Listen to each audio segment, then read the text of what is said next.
Behold, he cometh with clouds, and every eye shall see him, and they also which pierced him, and all kindreds of the earth shall wail because of him.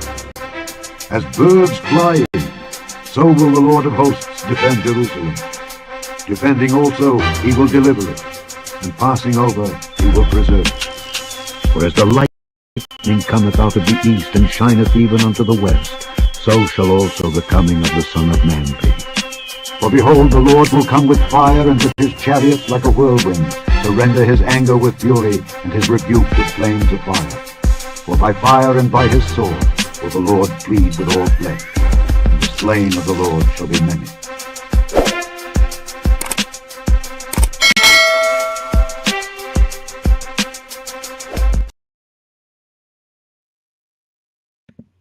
All right, shalom, shalom. I want to give all glory and praises to our Heavenly Father, Yahweh, and we do so in the name of our Lord and Savior, Yahweh Shai.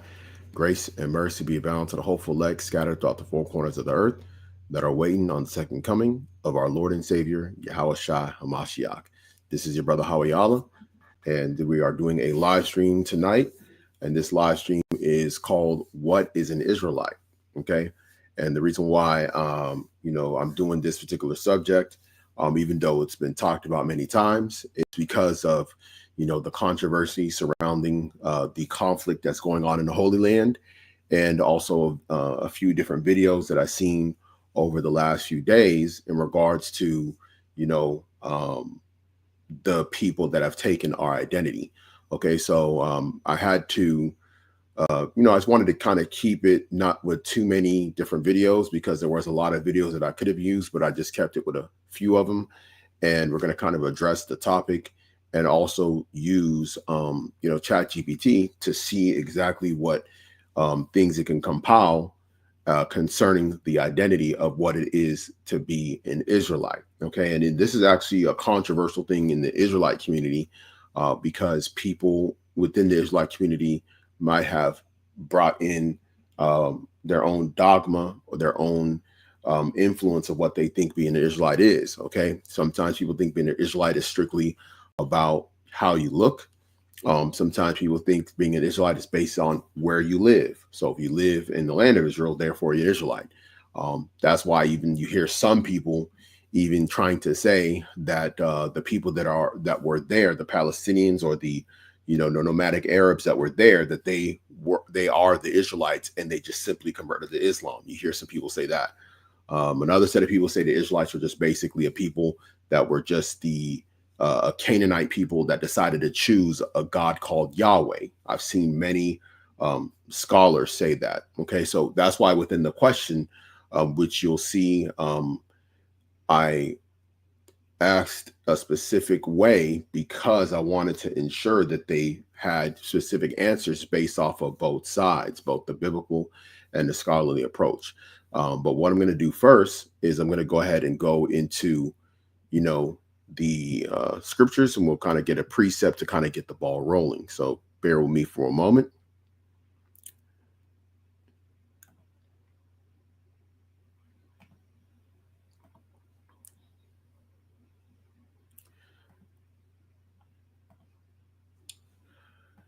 Okay, so I'm pretty sure y'all can see there. This is the book of Romans in the New Testament, the epistle of Paul to the believers that were in Rome. Okay, and I'm saying that way because a lot of people tend to say to the Israelites that were in Rome. No, this is specifically to those that were believers. Okay, because all Israelites were not given this letter from the Apostle Paul. Okay, this was meant to go to the believers that were in Rome at the time. So we're going to see here, as you see in the subtitle, solicitude for Israel. This is Romans chapter 9 and verse 1. I say the truth in Mashiach, I lie not. My conscience also bearing me witness in the Holy Ghost that I have great heaviness and continual sorrow in my heart. For I wish that myself were accursed from Christ or Mashiach for my brethren, my kinsmen according to the flesh, who are Israelites. Okay. So he wants to be put down, a curse from Mashiach for his kinsmen, his brethren, according to flesh, who are Israelites. That is who he is witnessing to.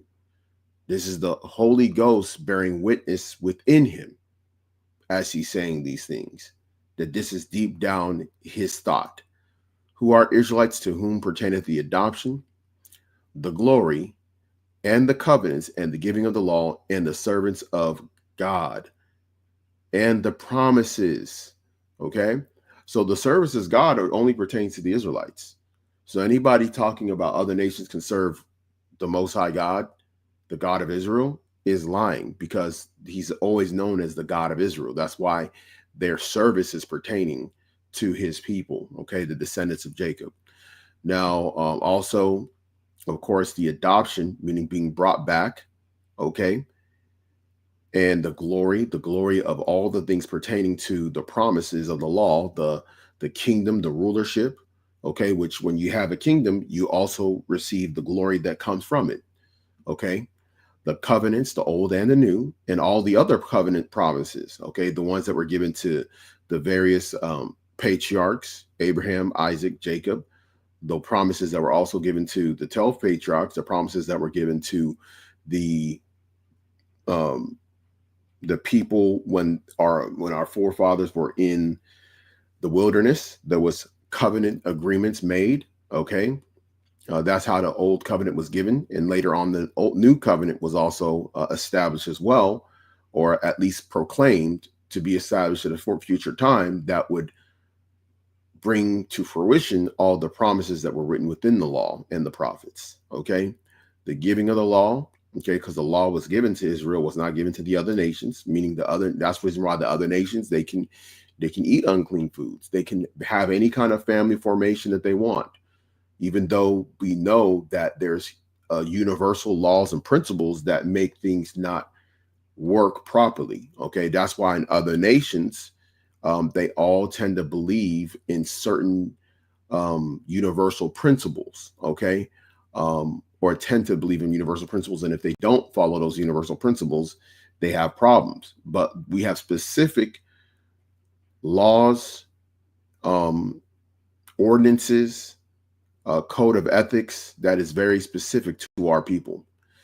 Okay, the service of God, which we already presented, and the promises, because he's not going to break his promise that he made. Okay, unlike our oppressor, who makes promises, agreements, covenants, and he breaks them. And that's the reason why a lot of people think that the Most High broke. A lot of people have this thing where they believe the Most High would break a promise that he made aforetime to fit their current narrative, and that really comes from looking at how our oppressor operates, okay? And because our oppressor tends to break agreements, okay, breaks contracts, then they do these things. This is the reason why, if you even look at the sports world, you have certain athletes within the sports world that believe that what they brought to a team is going to keep them there, okay? Just like you can see Isaiah Thomas, the one that played for the Boston Celtics, as you recall, during the playoffs, his sister had perished away in a car accident. He ended up playing the game, even though he knew that his sister had passed away, and he was considered the heart and soul of the team at the time. And people thought that because of what he went through and what he was and meant to the team, and him willing to play for them, that would lead to him being able to stay with the team, and it didn't happen. Okay, because again, it's a contractual agreement. They only can give you up until the contract, and even then, if you don't have a trade clause, a no trade clause, you can be traded. So this is the reason why, even when you're dealing in the sports world, they have these rules and regulations and contracts. A contract is a binding agreement, okay? And that's why a team, like let's say a team attempted to trade away a player that had a no trade clause, and the trade went through, that player can go then sue that team and the league for allowing that to happen, and then they can receive damages. Okay, so what would it make sense that the Most High would make in a contractual agreement with a group of people, and then basically find a way to renege on that contractual agreement, and then you have no way to speak any grievances for that being something that was broken, because now you're making him, you're making him to be a liar for disagreeing to the contractual obligations of the covenants. Okay, so you think the Most High is like man that he should lie? No. Okay, so we have to really get our minds together when it comes to this, because this is part of the reason why what is an Israelite is important. Okay, because the Israelite has certain agreements that with the Most High. Now, there are certain things that we have to follow, and if you don't follow it, then there's going to be problems. Okay, and we'll kind of get into that, because I believe among the answers within the chat GPT kind of did pertain to that, which we can see exactly how it was sent out. So, and also, of course, verse 5, who are the fathers, okay, or the patriarchs? Okay, didn't say who the mothers, because we know, and we'll get into the identity issue as well. Who are the fathers, and of whom, as concerning the flesh, Mashiach came, who is over all, God bless forever, amen. So Yahweh bless forever, amen. So this is basically, what it is in regards to that. Okay, so I'm going to show you a video, and this video that I've seen here is from Muhammad Hadid, who is, I believe, the father of two models, Bella Hadid, and I forgot the name of the other one, but he is a Palestinian, and he is, of course, because of the nature of the conflict and that's been going on for, the last, 80 or so years, or close to 80 years. He has, of course, a problem with the people that, call themselves Jews, which we know they are not, but that's a whole nother story. So, but we're going to kind of get into this. What if you convert to Judaism right now? Remember, we're talking about being an Israelite, but there is a belief that people can be Israelite if they follow God, so to speak. Okay, they can kind of force their way into an identity through worship. Okay, now I'm bringing this up because this is one of the things that those in the Christian church say, that when you believe in Jesus, you become spiritual Israel. Okay, now let's see what these people do over there in the Holy Land. Now he says here, the truth, they buy people to become Jews and get whatever the Zionist state will offer them. Okay, so we're going to go ahead and play this, and this is fair use, and I'm going to probably pause here and there as it's playing as well. Okay.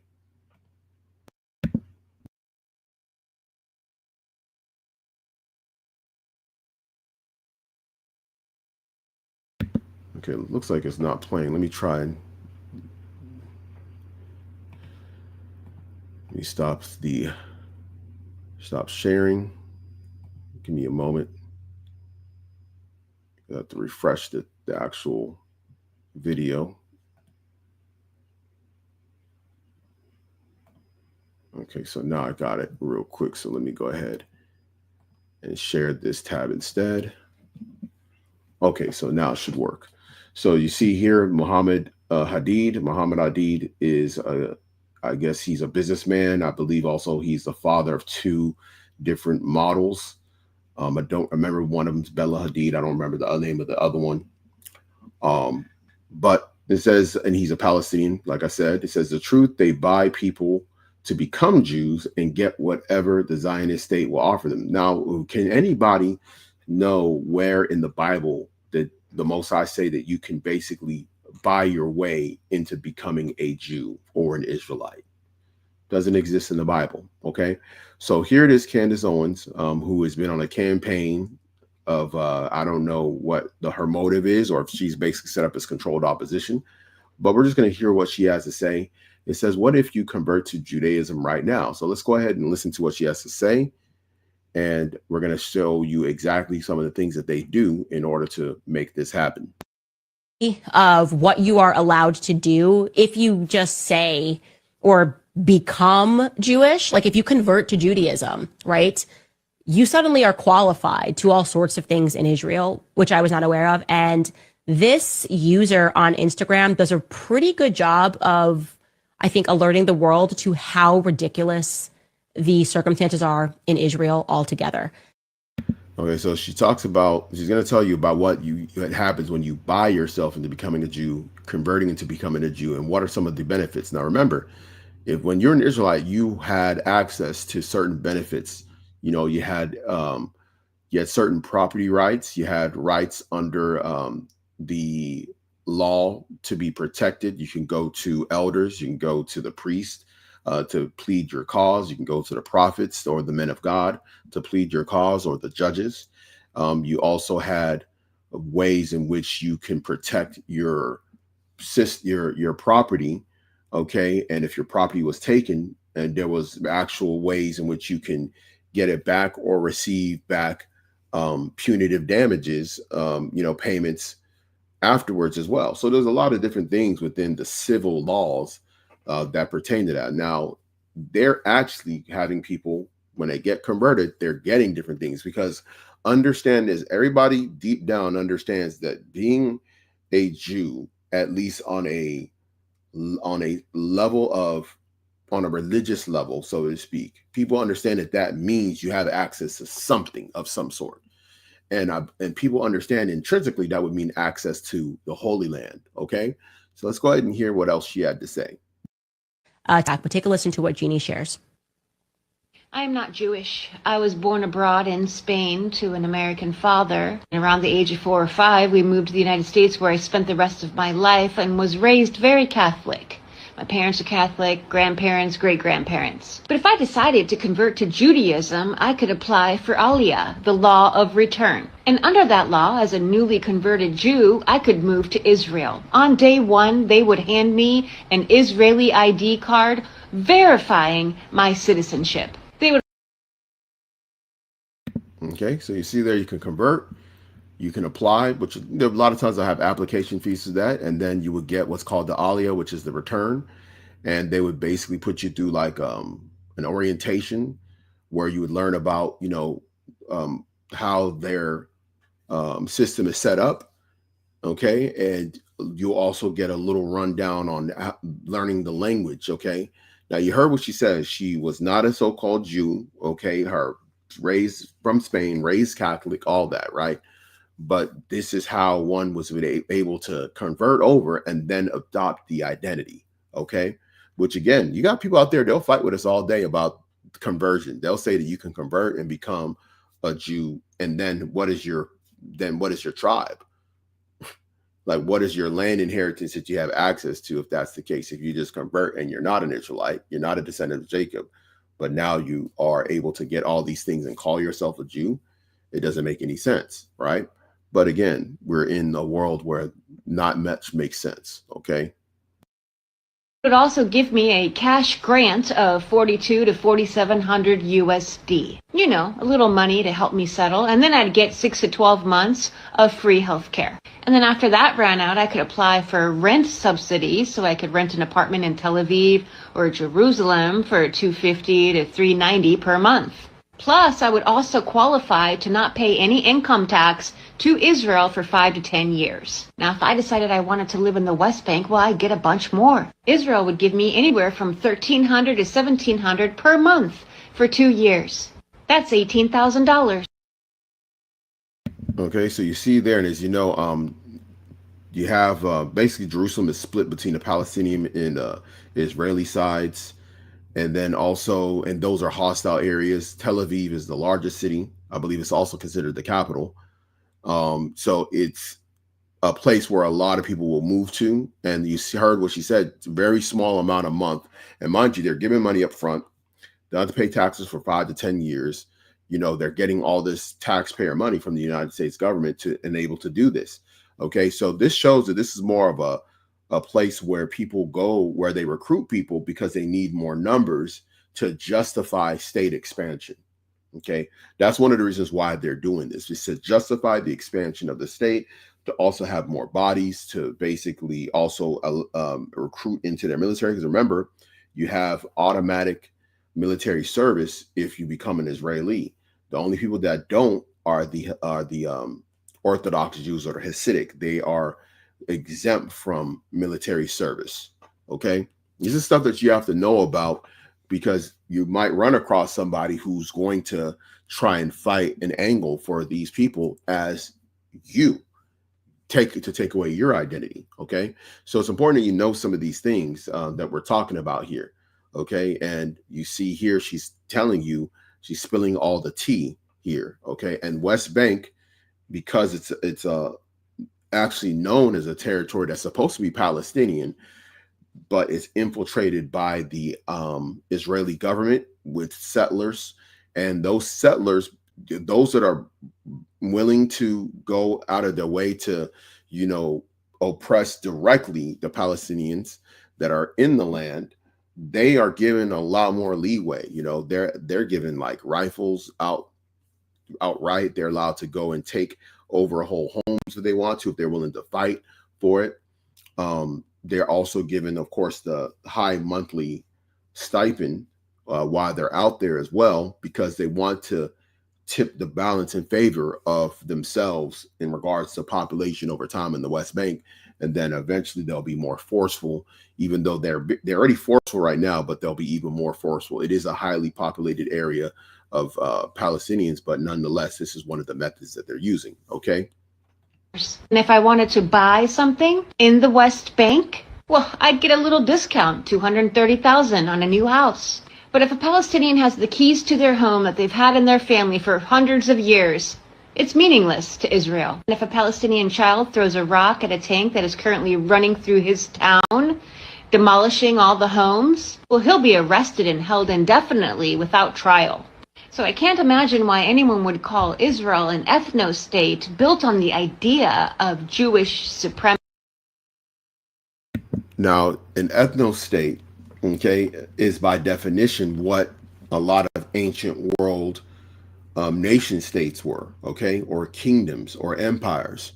When you go back into the time of the Bible, all of those places were ethno-states. So you read the Table of Nations, and it has the designated territories, which is a state or a country. You could say a country, and a state is going to be basically built on the ethnic identity or the ethnic or / racial identity of the people, which an ethnicity or a race biblically is a people that have a common ancestor, which leads to a common culture, religion, and way of living.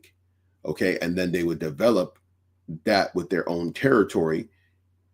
And they would then grow into different levels depending on what they are. They could be a state with basically a political governance system that may be limited in terms of authority. Like, of course, you have like a republic or democracy. You also have authoritarian rule. You have a monarchy, and you have emperors or empires. Okay, because an emperor will have an empire. A king will have a monarchy, and then they would have different levels of rules. Okay, you also have like a plutocracy, okay, or an oligarchy. These all things can exist within a state. It just depends on how those people are governing at their specific time. And this can vary based off of what's going on within the ethnic group or race of people, or what's going outside. They can make adjustments based on what's going outside of them. If you go back to the time of the Israelites during the time of the judges, we did not have a monarchy. Okay, we did not have an empire, so we had no emperor. We were really a people that had what you would consider a republican way of living, where the people, the collective elders, would make group decisions. Okay, but then during that time, you may appoint maybe a judge over you in different times and periods. Just like the final judge who rose up among the people was Samuel. Okay, and then what happened is the nation state or the ethno state of Israel evolved into what was known as a monarchy, first under King Saul. That's when they became a monarchy, and that's when they officially became known as the Kingdom of Israel. That would make it a kingdom. It wasn't a kingdom before Saul. Okay, it was really more of the nation of Israel. Okay, and if you actually looked in the way they govern, you would really call it a republic. Okay, or if you look at it on a political science level, it would have been the Republic of Israel.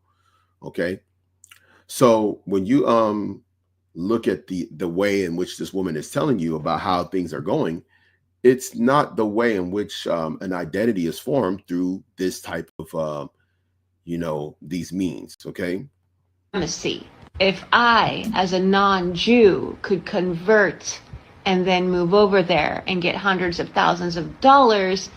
But a Palestinian who's been there for hundreds of years is locked up for fighting back. Locked up, shot in the head, bombed, starved, tortured. Yeah, I can't imagine where they come up with these crazy ideas. Well, the thing about it is the people that ruled the world, who was Esau, Edom? Because I have a thing, who is Esau, Edom series as well. That's why this is who is an Israelite. But it's important for us to know that this is the way in which the people that have taken the identity of the people of the book, okay, of the children of God, this is how they operate in regards to, recruitment of people to take on this identity. Okay. And this shows you that this is really nothing more than a state that was created for the interests of a select group of people. Okay. Because the way that they're operating is unnatural into how true nation states would, even a colonial state is more like a colonial state than anything. But even within a colonial state, you don't have to go through a ceremony to convert to a religion. You would basically go Ellis Island, come in, say your name, where you're from, and then you would go to your respective places where you would then develop your economic ability to take care of yourself and your family. And then over time, you would what's called assimilate. Okay, you would assimilate into the culture. That's like what happened with colonial states, especially those that were created like the United States and throughout the Western world, pretty much. You could say throughout the Americas, those were all colonial states. Okay, some had higher immigration than others, but they're all nonetheless what you would call colonial states. They're not ethno states. And there is a difference. I highly recommend that you brothers understand that, because even though these are concepts that people wouldn't understand from a biblical perspective, when you understand the concepts from there, when you read the Bible, you can separate what you think it means. Okay. That's why you have like puppet states or vassal states. These are things you need to know, because you need to know the difference between why would group of people that's an ethnic group become a vassal state. Okay. We were a vassal state as well. We were a vassal state under various occupations where we were turned back into the land, but yet we had no monarchy and we had no true self-governance. Okay.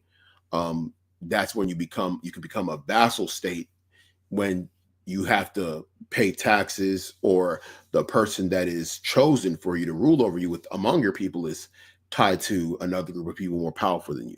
Okay. It's basically like having a puppet, okay, that acts on the behalf of the stronger empire or kingdom. Okay.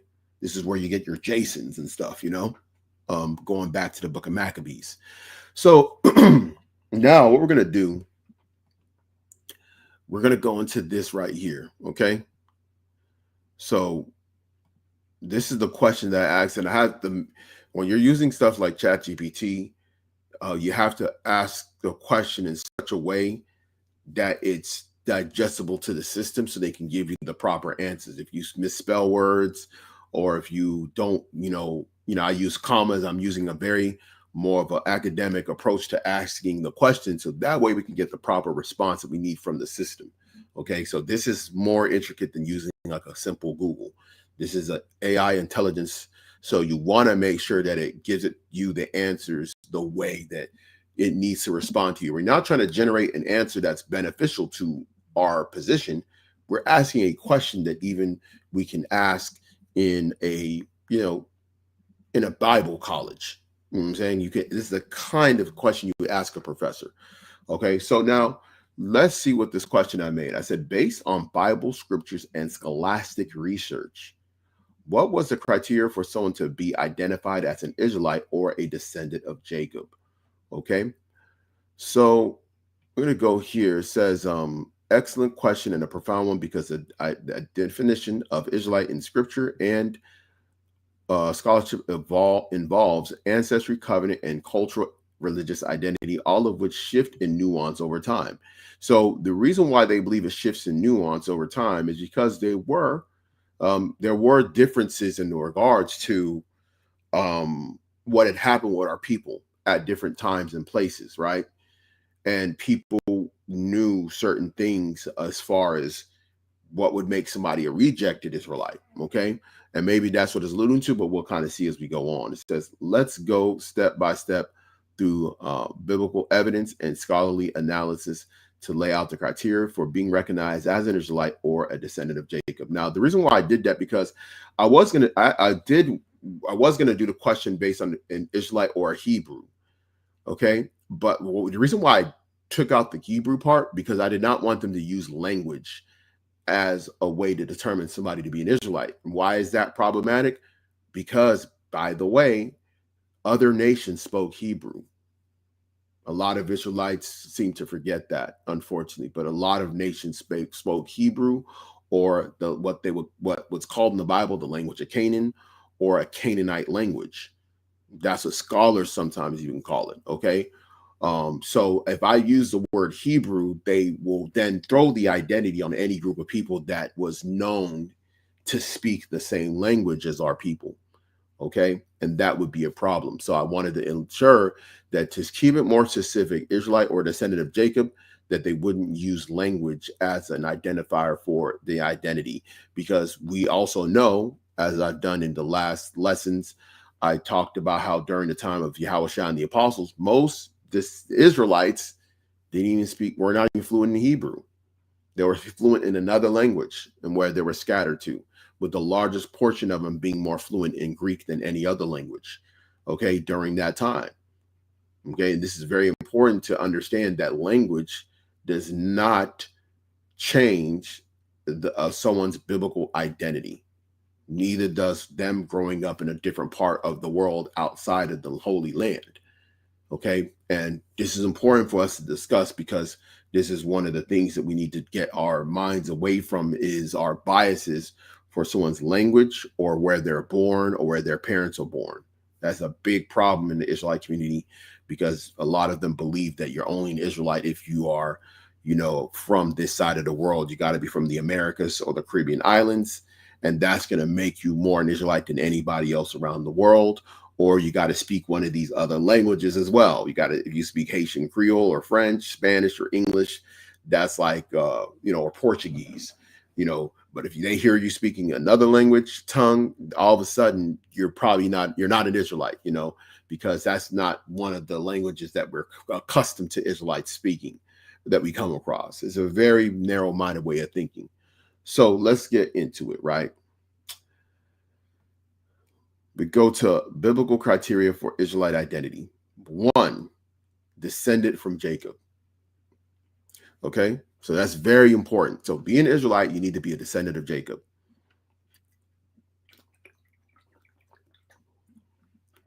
It says the most fundamental criterion is biblical descent from Jacob, whose name was changed to Israel. Genesis chapter 32, verse 28, your name shall no longer be called Jacob, but Israel, for a prince you have power with God and with men, and have prevailed. Okay, this is Genesis 35 and 10 through 12. God confirms the covenant and promises that the nation of Israel would come from Jacob's seed. Okay, thus by birth, an Israelite is one who descends from Jacob through his 12 sons, Reuben, Simeon, Levi, Judah, etc. However, this was not the only factor, even in early times. Now, this is part of the problem. This is where the interjection of being an Israelite becomes to be twisted. And we're talking about an Israelite by descent. And what happens is they'll start to use examples of people. If you go to like a Bible scholar, they'll use examples of people who lived among the Israelites, or that were quote unquote on good terms with the Israelites, and then they'll convert them and say, "Oh, that person's an Israelite." No, the covenant agreement, we gave the criteria. Okay, this right here is an ironclad criteria. Okay, Genesis 35, 10 through 12. You got to come from Jacob's seed. Okay, Jacob's seed is his sperm. And the only ones that's going to carry Jacob's sperm is going to be the sons after him, the 12 patriarchs and the males after them. You see how we have to see, this is why even when you use these AI systems, they're not going to give you 100% correct answer, because there's still biases built within the answers because of the things that were written before, the research that's been done over the years, these false biblical scholars who are right only 50% of the time, and sometimes when they're right, it's a home run. When the other times it's a swing and a miss, you know what I'm saying? A big miss. You know what I mean? So we have to have proper discernment to understand what is right and what is wrong. Okay. And let me see here.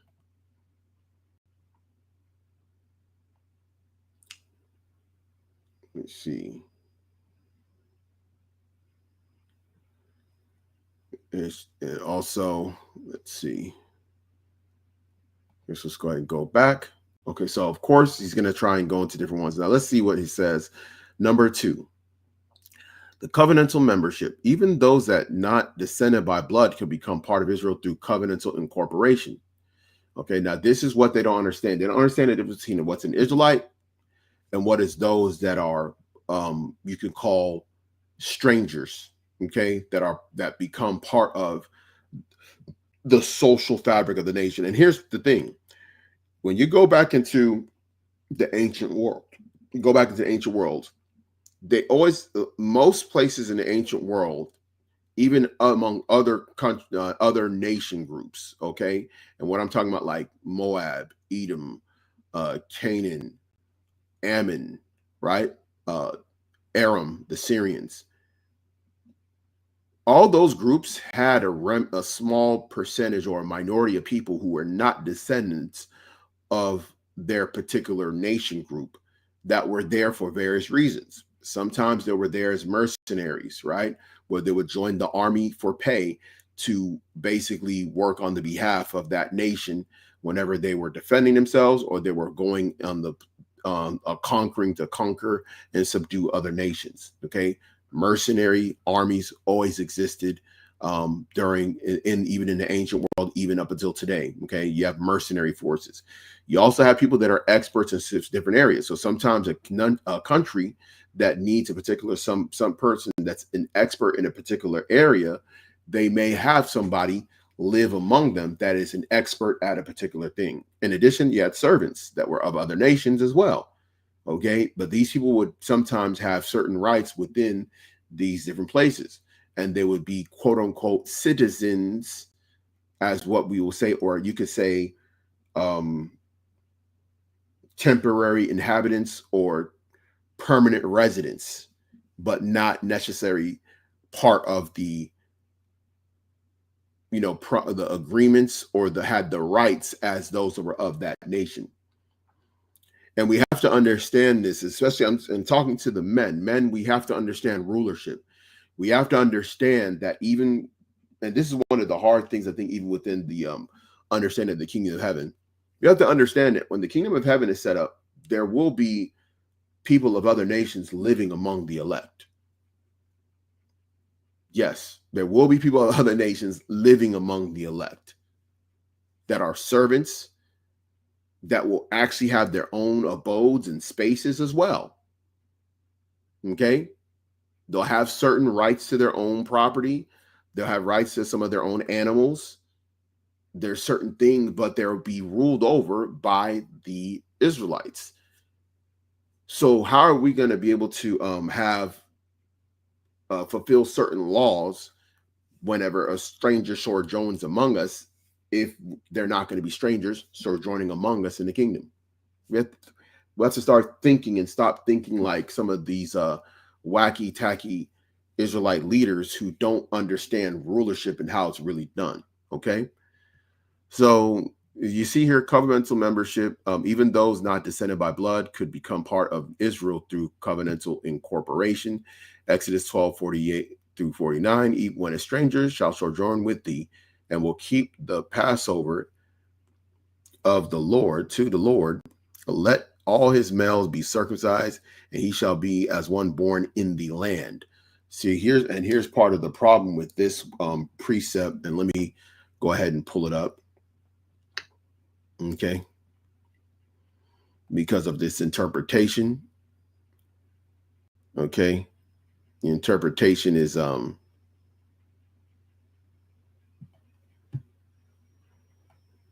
Part of the interpretation is the problem.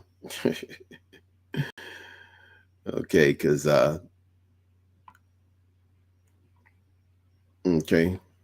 So when you go into, we'll go ahead and share the tab. Exodus chapter 12, verse 48. And when a stranger shall sojourn with thee and will keep the Passover to the Lord, let all his males be circumcised, and then let him come near and keep it. And he shall be as one that is born in the land, for no uncircumcised person shall eat thereof. Okay, so this particular stranger is going to be another Israelite that is not from your hometown or your home country. People need to understand that all Israelites during when they would go, because you got to remember, this is the law in Exodus. Remember, this is before we inherited the land. So these are the laws that are being pre-given before we got and inherited our various homelands. So you got to get context of when this was written and what it was written for eventually. Okay, because what happened is that they have to feel and they have to abide by certain guidelines. So whenever one of our people would sojourn or join a different area, because even within Israel, you might have somebody that's of the tribe of Gad, they might go down and live among the tribe of Benjamin. And then what would happen, the Passover would come. Or if they were a person that was growing up outside the region, they had not yet been circumcised, they have children, they have sons. When they would go and live among them, and then the Passover season came, and they did not go back to their home territory, one of the things that they did is they said, "Hey, if when the Passover, because the Passover is coming up, and you want to keep it with us, you and your males that are among you, they're going to need to be circumcised before they can take up this Passover." That's all it is. Okay, a stranger is someone that is just not from your homeland. Doesn't mean that they're not your people. Okay, this is Gershom, a stranger, someone that is dwelling in a land that they're not originally from, okay, or have ancestral ties to. And I think this is harder to understand because we're in Babylon. In Babylon, there's no such thing as an ancestral homeland. You just live and grow up in a particular community, and you move, and it doesn't become truly an ancestral homeland that was given as an inheritance, because people migrate all over the country. Okay, people have migrated and lived in other parts of the country, and then it becomes what their new hometown. So it's hard for us to understand this concept, because the United States of America is not an ancestral based inheritance land. Okay, it's even the land you live on is owned by the state. You're really just a permanent renter. You're just paying that's why you have to pay property tax to the state, because the state owns all the land. You don't really have ancestral ties to the land. That's why the government's like, hey, if you don't pay property tax, this land or property that's on it is going to be taken away from you. Okay, so we have to understand that. Okay, so it's not talking about other nations. It's talking about Israelites that are strangers that come and dwell among you. Okay, and this can happen on anywhere, on either side. Okay, it's not specific to one tribe and another. It's always specific to someone who's not from your hometown, your ancestral homeland, that was given to you, to your particular patriarch that you descend from. This is the rule and regulation. Okay, so this doesn't make them, you notice it doesn't make them an Israelite. It doesn't say after this, and thus shall he be an Israelite after he's circumcised. It doesn't say that. Okay, so one law shall be to him that is homeborn, okay, meaning from the hometown, and unto the stranger that sojourneth among you. Yeah, because you have home rights, right? Don't they say in sports about having home court advantage? Okay, this is just home court advantage, my guy. When you come to someone's homeland, you got a law that pertains to you and to the other. Okay, so we have to understand that. Like home court, what's one of the rules of home? What's one of the things of home court advantage that people don't mind in sports? When you playing on the road, the crowd is going to be ruckus against you. You can't tell the crowd, man, be quiet, man. We're trying to make this point. We're trying to make this free throw. That's the home court advantage. Okay, It pertains to them. Okay, now let's go ahead and go back.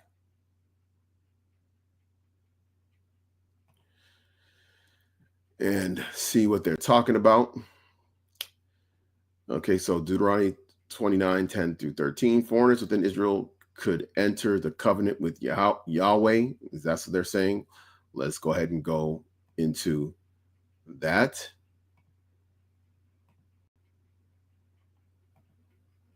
So Deuteronomy 29. Okay, and that's 10 through 13.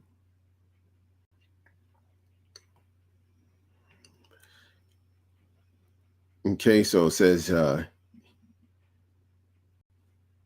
ye stand this day, all of you, before Yahweh your God, your captains of your tribes, your elders, and your officers within all the men of Israel. Okay.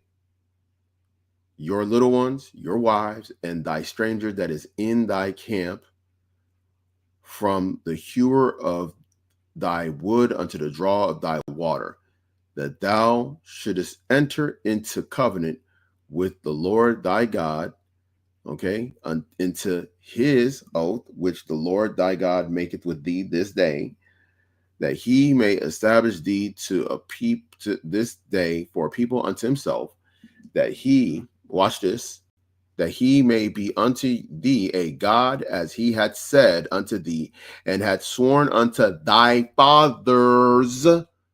Whose fathers? Thy fathers, to Abraham, to Isaac, and to Jacob. So thy fathers, you have to be a descendant of the people, okay, that came from Abraham to Isaac to Jacob. It's not other people can't be in this. Thy fathers is very specific.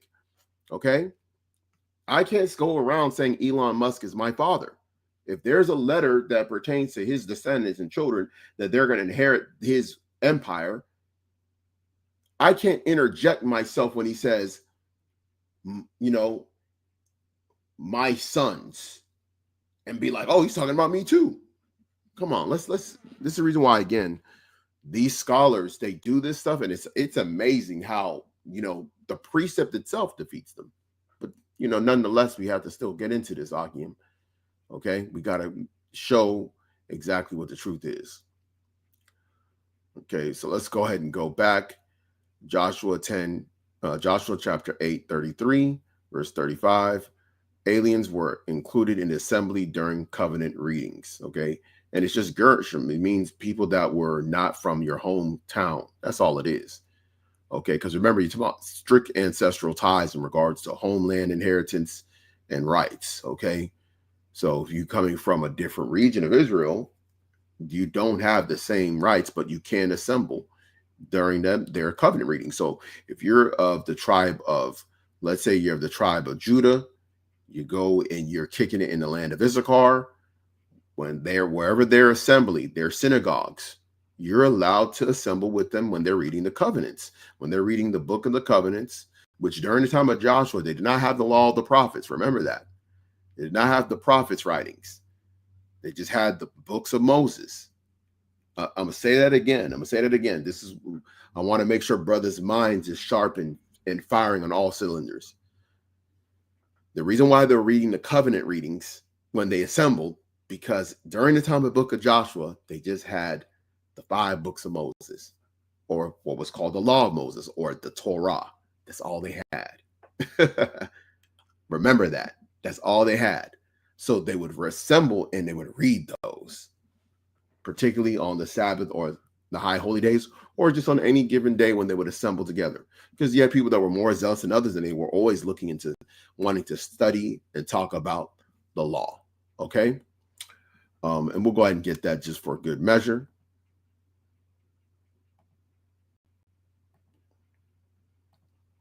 So let's go. That's Joshua 8.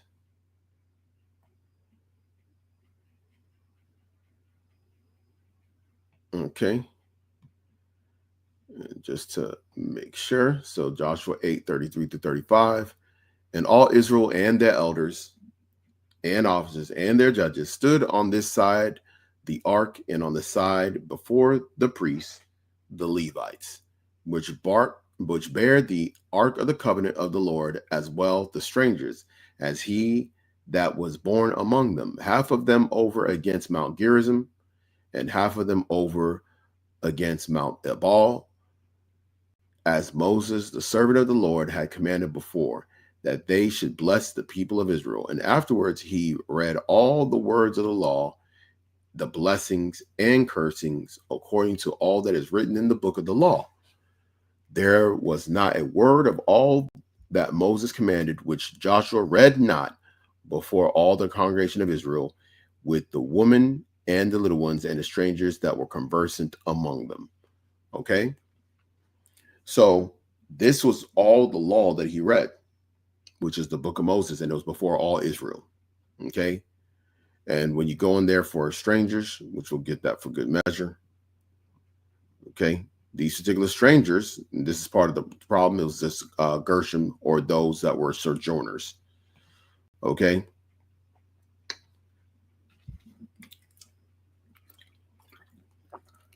So that was what that was. It didn't mean that they were Israelite. They were not Israelites.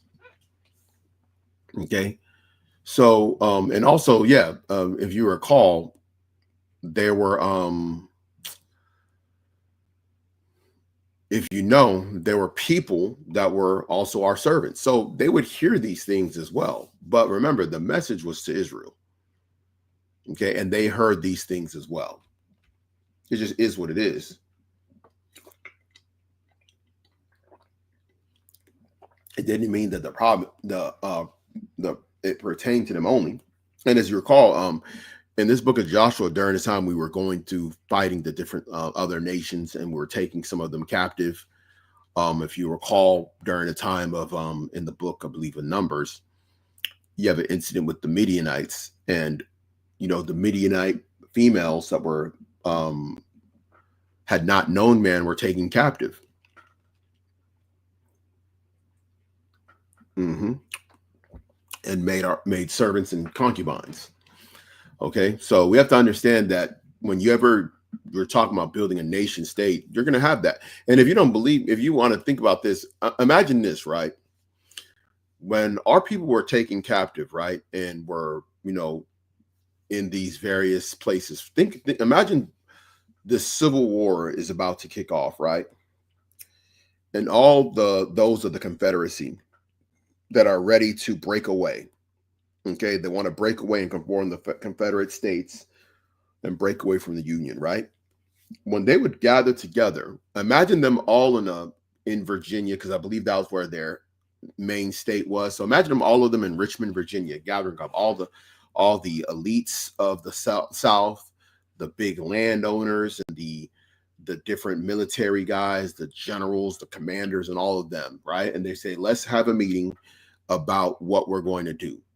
When they had this big meeting, if they had this big meeting in Richmond in a big old house or a big old hall, right? Because usually they would use maybe like a big old hall where they can have hundreds of people. Within that, when they're having these conversations and they're having these declarations, and when General Lee and other men of influence go up to talk, who is among them? Their servants. You're going to have the servants serving drink and bringing food while they're having this discussion. But the words that they're speaking pertains to themselves, those that are in power, the Confederates, and all their elites. So that would be still spoken among them. It'll be spoken in their presence, but it doesn't pertain to them. Okay? Or even some aspects pertain to them. Hey, we want to keep these people as our slaves. They heard it as well. Didn't mean that the word spoken or the desires was meant for them to continue ruling as Confederate states and charting their own course away from the rest of the Union. Okay, so we have to think, and start to think and use our minds whenever we read these things and start to understand who were these messages for. and why, so let's go ahead and go back. And so as you see here, so covenantal obedience and acceptance of Yahweh symbolized by circumcision, service observance, and Torah adherence could make a foreign Israelite by faith. That is incorrect. It's an incorrect interpretation. And so let's go on to part 3, which is very important, lineage through the father.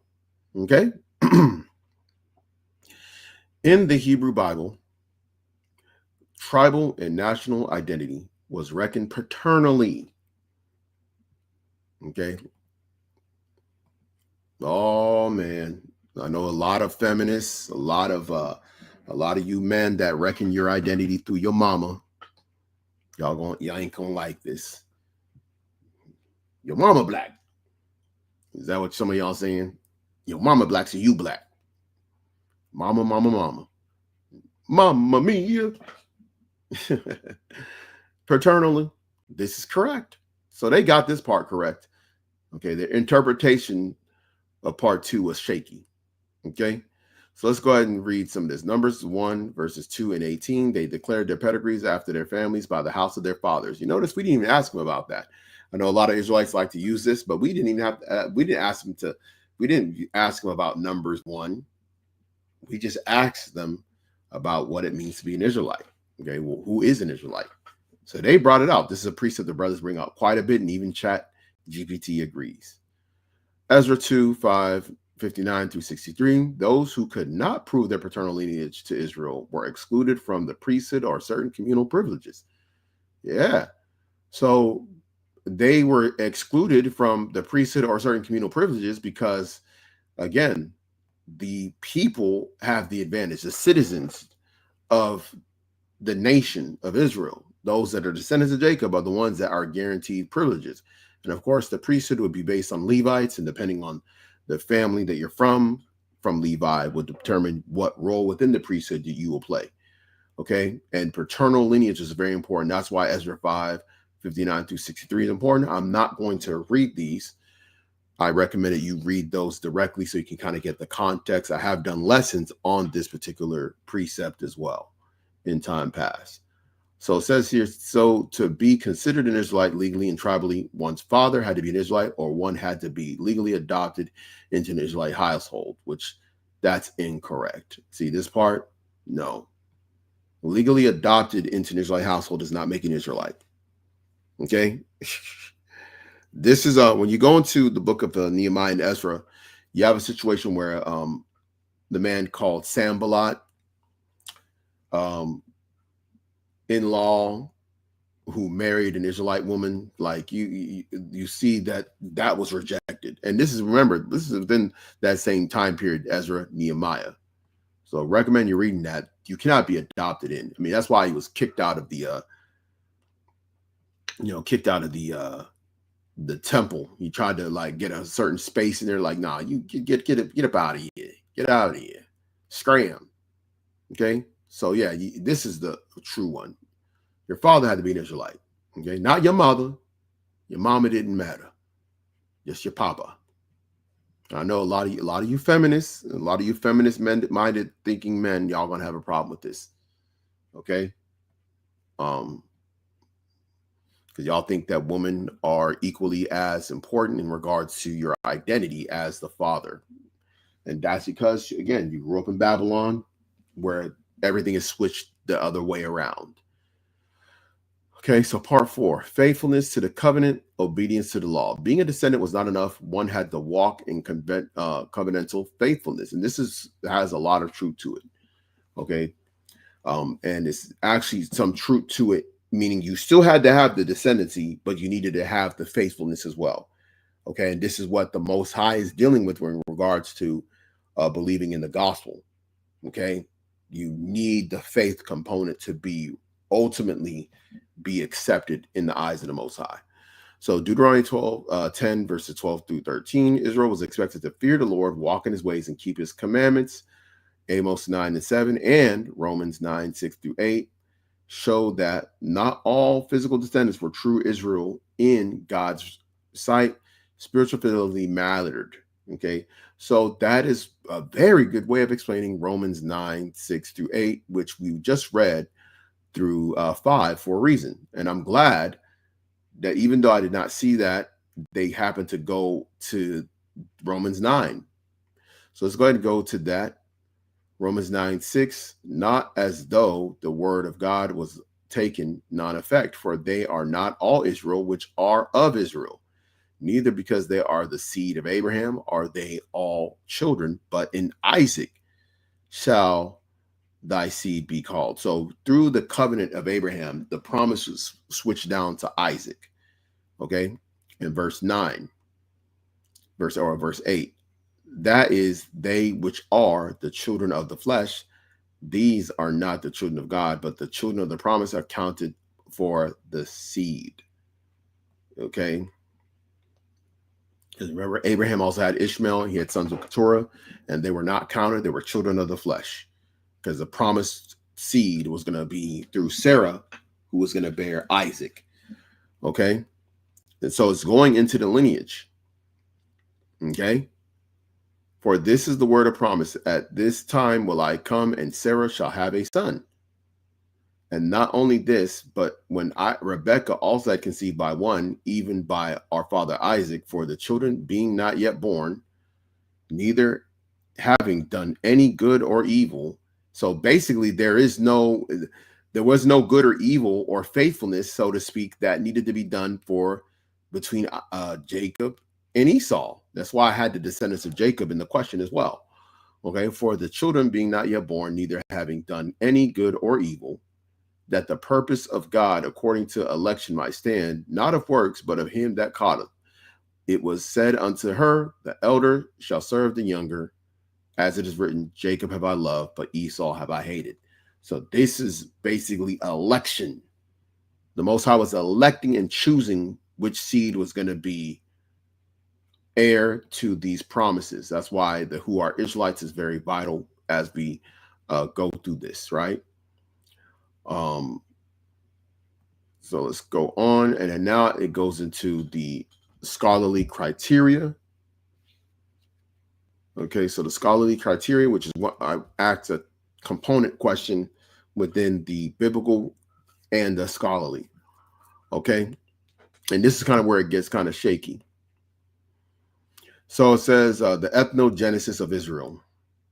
Okay, so historical and cultural analysis, and this is by scholars, by the way. Scholars, the scholars have biases, and a lot of times their biases is based on their upbringing and what they were taught, because they're filtering things through their education that they've received since coming on earth.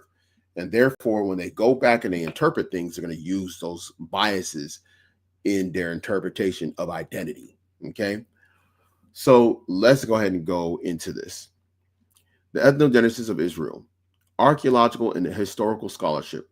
Example, Israel Finkelstein. If you know, you know. And William Dever suggests that Israelites' identity in early Iron Age Canaan, 1200 through 1000 BC, was not purely ethnic, but socio-religious identity built around Yahweh worship. So basically, they're saying it wasn't purely ethnic, meaning your ethnicity didn't matter. What mattered is what you socially and religiously identified around worshiping a particular deity. So essentially, what they're trying to say is that your ethnic, your actual ethnic background and or your lineage through Jacob, it wasn't what determined you being an Israelite. But what determined you being an Israelite was the fact that you socialized with other people that also worshiped Yahweh. You see how incorrect it is? And by the way, what is here, there's people within the Christian community that believe this exact same thing. They don't even believe that Jacob being an Israelite back then meant you were necessarily a descendant of Jacob. It just meant that you believed in Yahweh. And they also believe that the story of Israel was just a made-up storyline about Abraham, Isaac, Jacob, and the 12 patriarchs. That was just a made-up storyline, that this is just a made-up storyline by a group of Canaanites that were worshiping Yahweh. That's what they believe. And I've seen many scholars say this. You can find them on YouTube. The early Israelites were likely Canaanites. You see this? See this? See? This is what the scholars are saying, not what the Bible's saying. The Bible's not saying this. The scholars are saying this. Early Israelites were likely Canaanites who distinguished themselves through exclusive loyalty to Yahweh, egalitarian social organization, and rejection of Canaanite kingship systems. Okay, and mind you, this is what a lot of people that believe all nations can be saved, some of them will use this to say, you being an Israelite doesn't matter, because the Israelites were not really a people that existed. They were simply a group of people that worship Yahweh. Because why are they saying this? Because they're saying that Yahweh was a Canaanite god that was worshipped by a group of people that called themselves Israelites. That is what they're saying.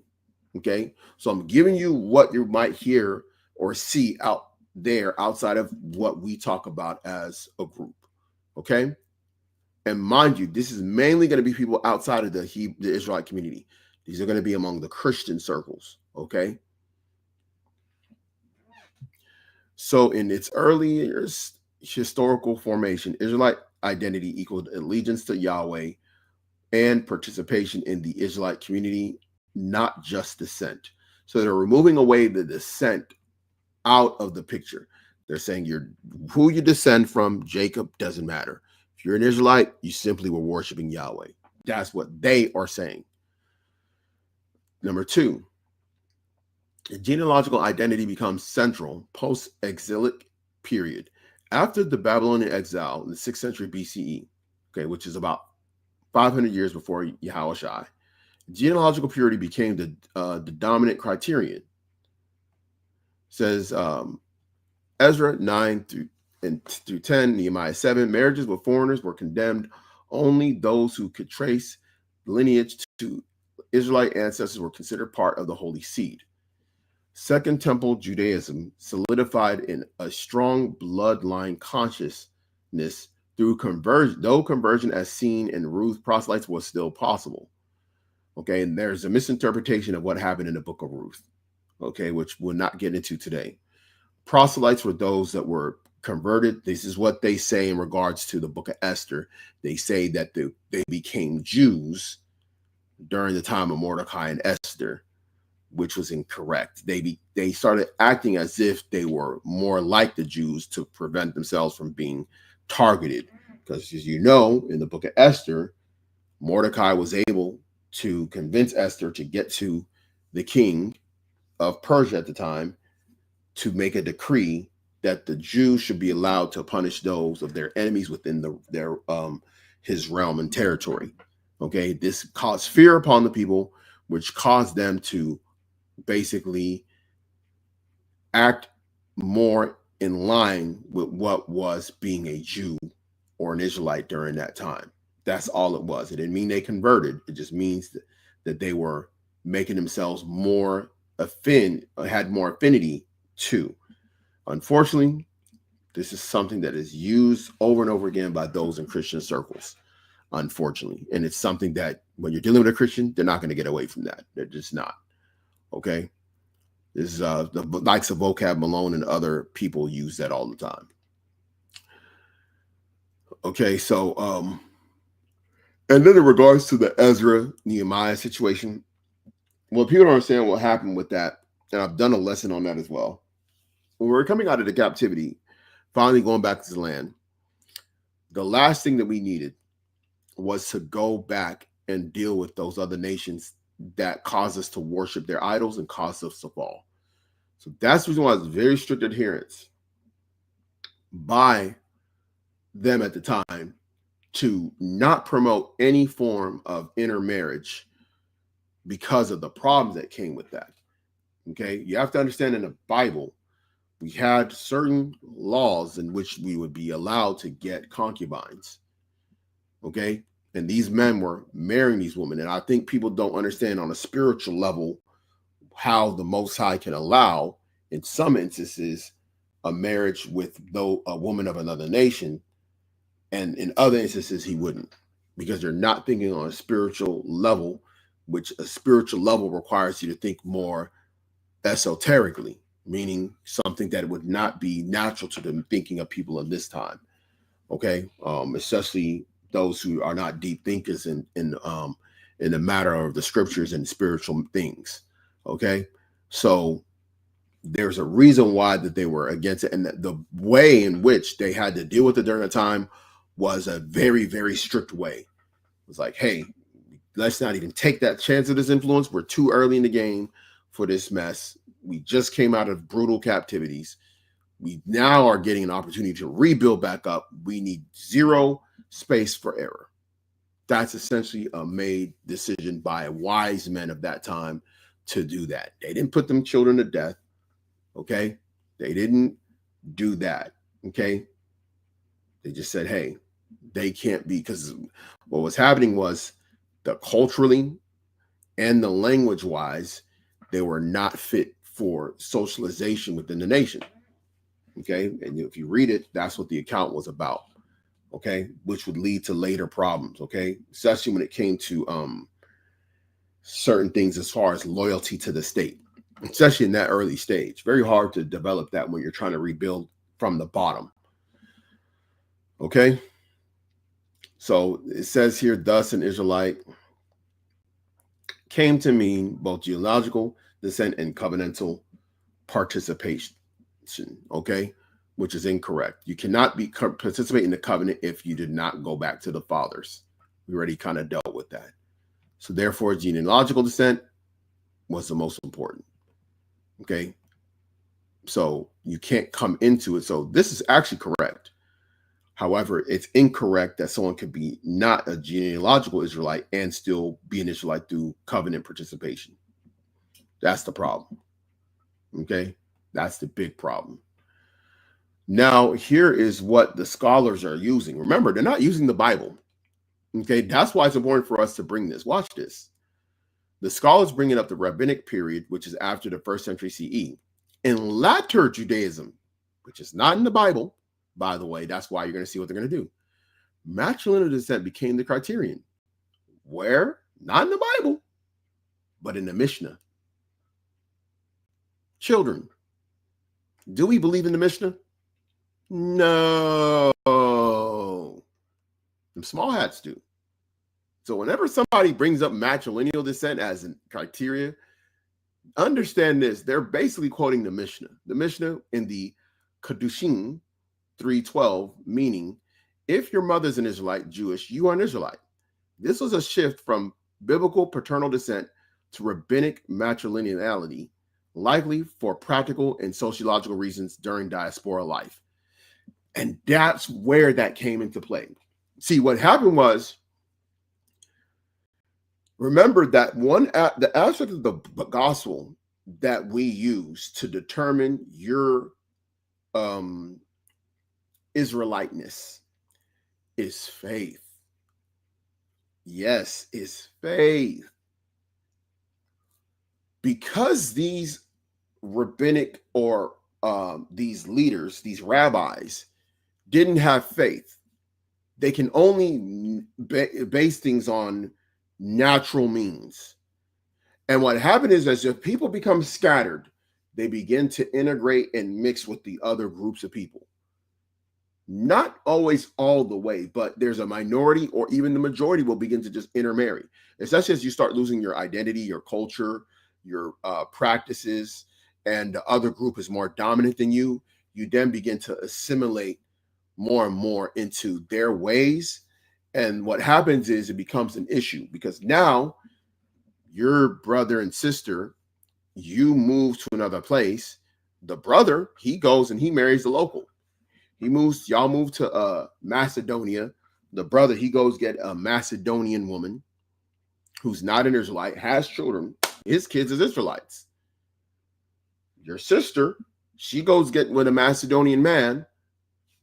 Boom. Her children are not Israelites because it's reckoned by the father, right? Now you have a problem within the nation. Because here it is. Now you have nephews and nieces that are not Israelites. But you're still close to your sister. And these are still your nephews and nieces. So now you have a problem. What are you going to do about it? This problem became so problematic that the rabbis or the rabbinic scholars at the time or the rabbinic teachers at the time wanted to come with the solution. And because this was happening so often, and mind you, how many times in situations where we scattered and probably the men were killed off and the only representative of the family left was a woman. And that woman was taken captive and was made a concubine, okay, of one of the heathen nation men. And she has children. And the only thing that's left behind as a sign of an Israelite or of your people is this woman and her children by a heathen man. So they had to start thinking, what are we going to do about this? This is when they created the Mishnah, when they created this particular standard, this false standard of matrilineal descent. Okay. And why? This was a shift from biblical paternal descent and rabbinical matrilineality, likely for practical and social reasons during diaspora life. Why? Because they were scattered. This is only a weird way of creating this because you were scattered. That's why even people within the Israelite community, because we were scattered into these various lands where, the transatlantic slave trade, the colonialization, and all these things that led to these heathen men being pushed over our people, it led to these outcomes of these women having children with the slave master or with the colonizer, and now still trying to merge that outcome of that union with still trying to maintain identity. And what happened is, over time in the West, especially in the Western world, which doesn't operate the Eastern world, we began to say, your mama black. So now the matriarchy became the focal point of identity among our people, to the point where no one even cares about who's. Look at LeBron. To this day, no one talks about who LeBron's father is. This man is on the 23rd season in the NBA legend.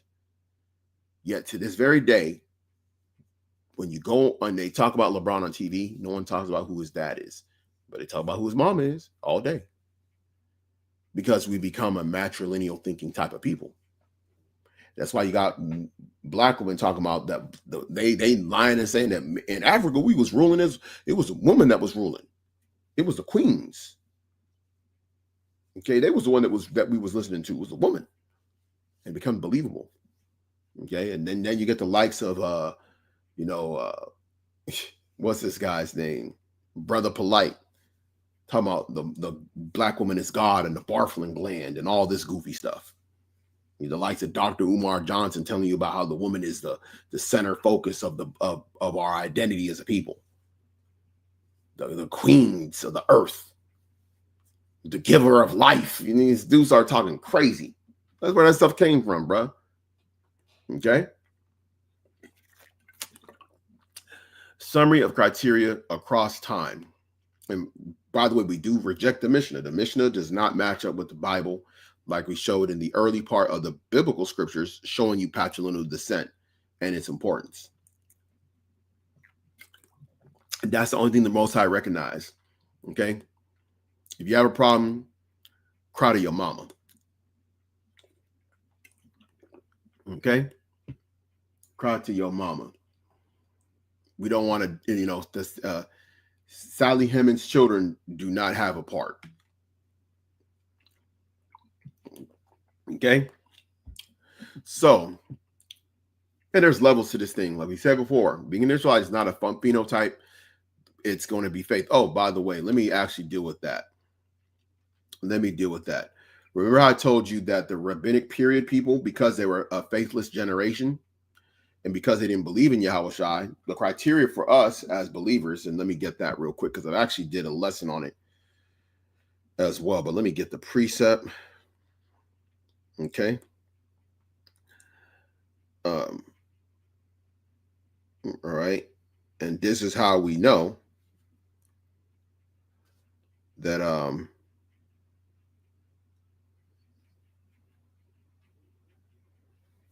let me see. Let's see if we can find it.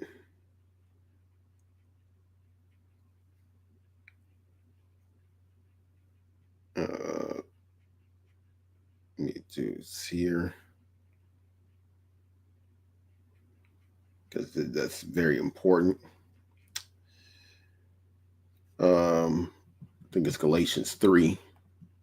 Let's go ahead and get this. This is why we don't have the problem as believers, because we are faith-based in regards to understanding the importance, because that's why we push the biblical message, the gospel message, because the gospel message clears up everything, and that's how we determine who is an Israelite, who is not, who is a descendant of Abraham, who is not, because the key component of Abraham, okay, is his was his faith. That's what made him great, is his faith in the Most High. That's why he was separated from all the other peoples of the earth. He was separated to be the father of the faith. Okay. So we'll go ahead and start at verse 5. So this is Galatians chapter 3 and verse 5. He therefore that ministered to you the Spirit and worketh miracles among you, doeth he it by the works of the law or by the hearing of faith? Even Abraham believed God, and it was accounted to him for righteousness. Know ye therefore that they which are of faith, the same are the children of Abraham. Okay, so in order for you to be a descendant of Abraham physically, you are going to show faith. Faith in the gospel of Yahweh Shai. You have the faith in the message. That can only be understood and believed by those that are descendants of Abraham, Isaac, and Jacob. And therefore, our litmus test, our ultimate litmus test of who is a descendant of Israel, is those that believe in the gospel. Okay? Because we will be scattered among all nations. This is according to the prophecies written in the law and in the prophets.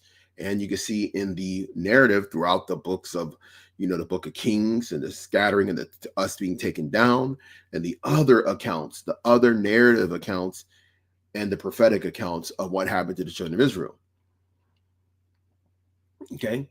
So ultimately, we will get back through faith in Yahweh Shah HaMashiach. That's how we will be getting back, and that's how we will get back our identity as Israelites. Okay, and a lot of people don't talk about it. A lot of people stress more about Israelite identity, and their Israelite identity is it is not as concrete as they think it is, because they'll use, oh, you're black, your dad Hispanic, your dad is Native American, or your dad from Puerto Rico, oh, you're Ephraimite. Not discounting whether or not this man is a descendant of one of the conquistadors or one of the recent migrants of Spain that came to whiten up or Europeanize after slavery was abolished on the island. You're completely discounting that. You're just throwing identities on somebody based on where their land is from, or even their name. Their name is Perez. They're a northern tribe. You know what I'm saying? It's like their last name is Windhorse. Oh, you're a Gadite, brother. That's why we stress the gospel message, the faith message. Okay, so going back down to the summary of criteria across time. So, of course, and this is why they're trying to change it now. That's why it's very important. I like this. I like that they did this, because the biblical approach versus the scholarly approach, it shows you here. Okay, now they try and use converts to accept covenants, but that's incorrect. Okay, and we'll have to go through that another day, but you're going to see what happens here. And I like how they show you the scriptural or scholarly basis.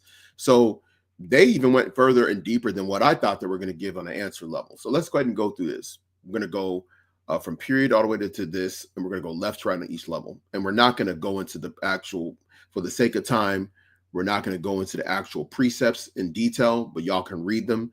But we already read some of them up top. Okay, so it says here, patriarchal Abraham through Jacob, descendant from Jacob, covenant with Yahweh. Okay, and Genesis 17, Genesis 35. Okay, the Exodus and through the monarchy. Okay, remember I said we became a monarch. So this is Exodus through the time of the judges, and then the monarch, which again is during the time of the kings. Okay, That's why it's important for us to understand the different time periods. Okay. Paternal descent, covenant faith. But it's really just paternal descent, because why? How do we know this? Because during the time from Exodus through the monarchy, what was happening? Israelites were worshiping other gods. The golden calf and the golden calf in the wilderness. The serpents came. Then the brazen serpent was made. They looked upon it. They were healed. So just because you went into idolatry doesn't mean you lose being an Israelite. What happens is you just fall under the punishment or the curses that pertain to you being an Israelite. Because imagine if you went to idolatry, and because you went to idolatry, you're no longer an Israelite. And therefore, if you're no longer an Israelite, the covenant doesn't pertain to you. Therefore, the punishments of the covenant don't pertain to you. Does that make any sense? No. The Most High was still punishing those that didn't even know they were Israelites, that were worshiping other gods. And he was still punishing them because they are descendants of Jacob. So it didn't matter. You can say you're not an Israelite. The Most High is still going to punish you according to you being an Israelite. So you can say I'm an American, I'm FBA, I'm Nigerian, I'm Ghanaian, I'm Igbo, I'm Yoruba, I'm Haitian, I'm Jamaican, I'm a Yardman, I'm a Crip, I'm a Blood, I'm a Piru. The Most High don't give a damn. If your lineage go back to Jacob, them curses shall come upon thee until you wake up or you're destroyed. There's no way about it. The Most High doesn't care. He doesn't care. You see, you don't understand. He don't care. He's a merciful God. Okay? And he'll show grace as well. But best believe his word is still bond, written on stones. Okay? You're not going to discount what he said to Moses when he gave them laws, bro. He's not going to overthrow that, my boy. You're not. And if he's heathen, they're not going to change it. They're not going to be able to bring themselves into that. No matter how much they try and fight for it, they're not. They're not going to be able to do it. Okay? So covenant faith just means you will be rejected, put them away from among the people. So if you don't adhere to the constraints, you just be rejected among the people. It doesn't mean you're not an Israelite. Okay, so the identity still stands. Adoption of Torah, circumcision. Circumcision is just a sign and a token of your agreement with the Most High. That's all it is. Because you had people that were uncircumcised that were Israelites. They just were not circumcised by their father.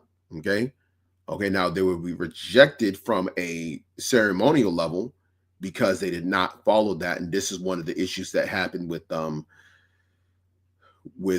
Timothy. Okay, you can read that in the book of Acts. We've done lessons on the book of Acts on why they were ready to potentially harm or reject Timothy because they knew that he was uncircumcised. Okay, which is the reason why he had to get circumcised, just for the sake of his own safety, not because he didn't have faith. He was already accepted by the Most High. He was uncircumcised. He was circumcised in his heart by faith in Yahushua. But in his flesh, which those men were boasting about, they wanted him to be circumcised, or less they would, accuse him. So that's where that comes from. And for those that know what I'm talking about, they'll know.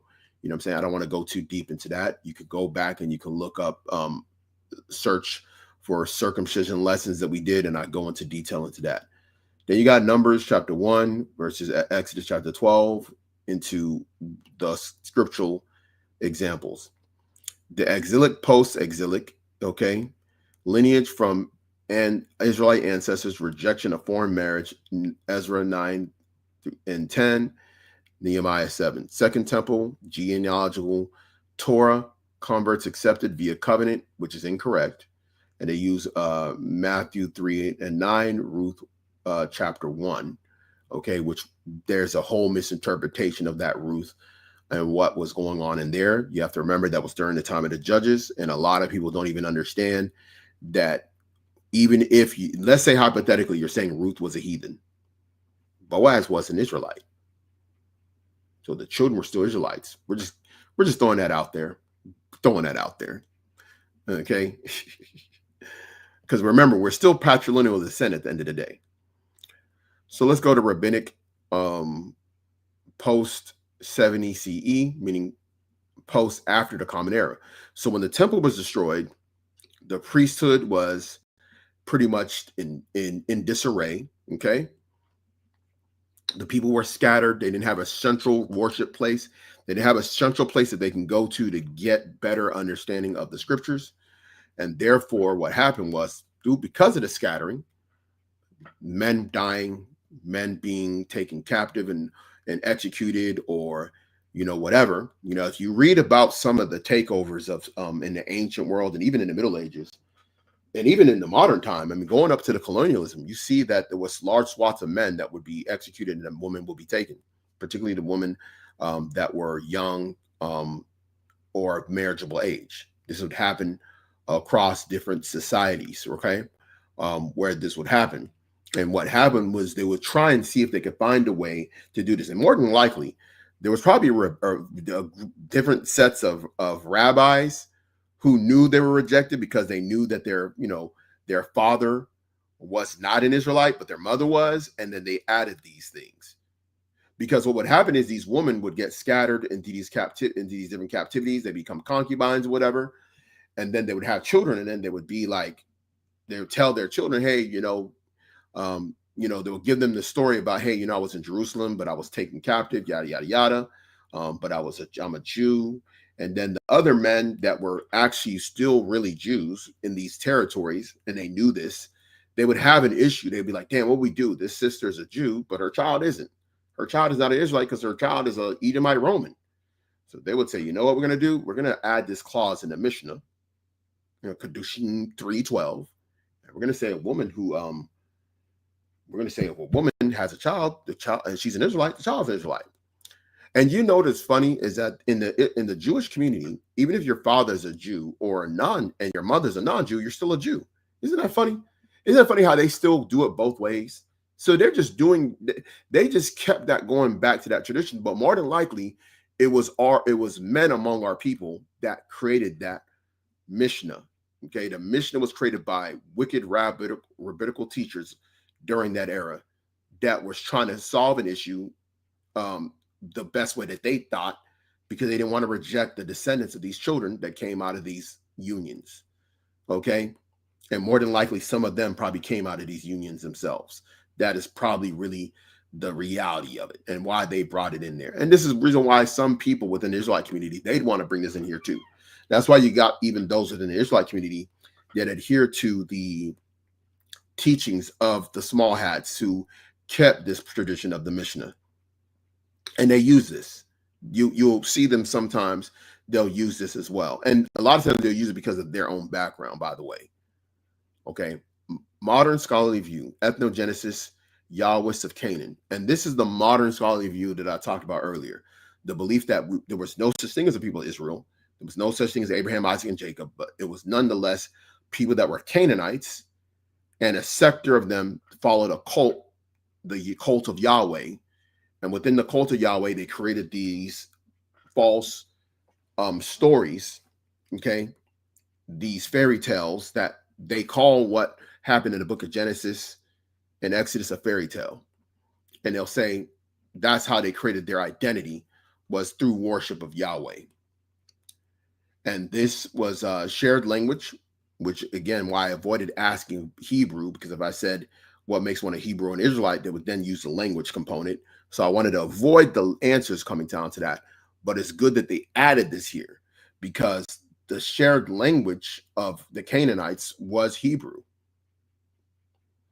Okay, so that's why they said, you know what? Since the Canaanites and the Israelites spoke the same language, they had to be the same people. Therefore, the only thing that makes them different from other Canaanites is that they worship Yahweh. So that's why they're coming to this modern scholarly view, which again destroys the identity of what an Israelite really is. Okay, shared customs and cult. And this is done by Finkelstein, Dever, and Faust.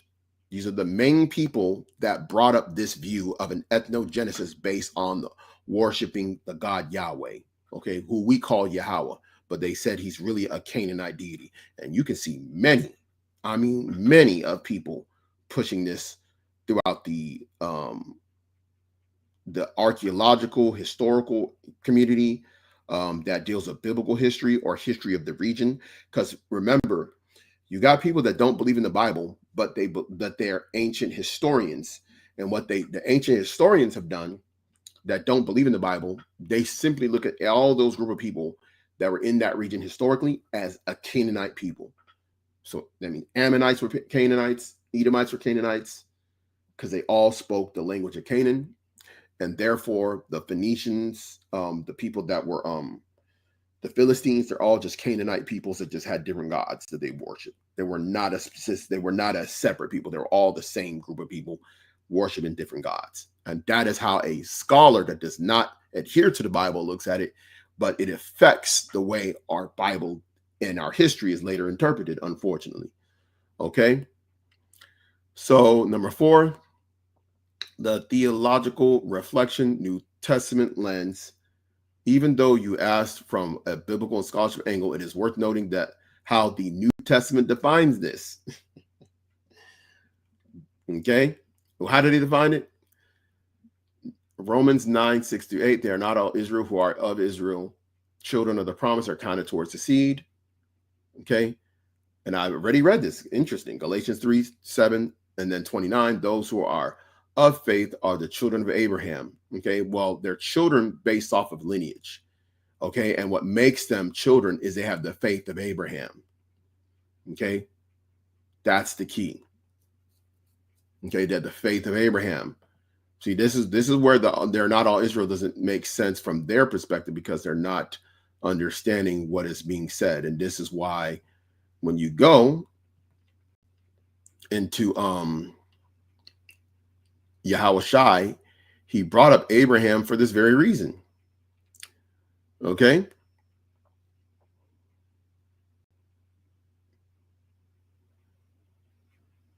The faith and the works of Abraham showed, and the children.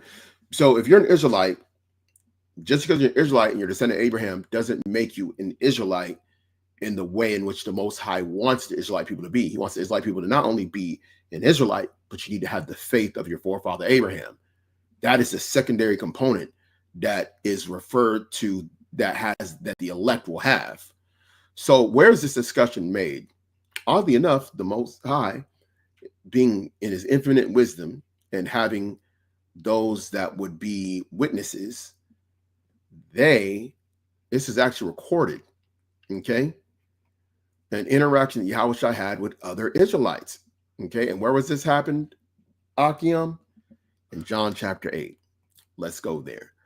John chapter 8 and verse 33. They answered him, we be Abraham's seed, and were never in bondage to any man. How sayest thou, ye shall be made free?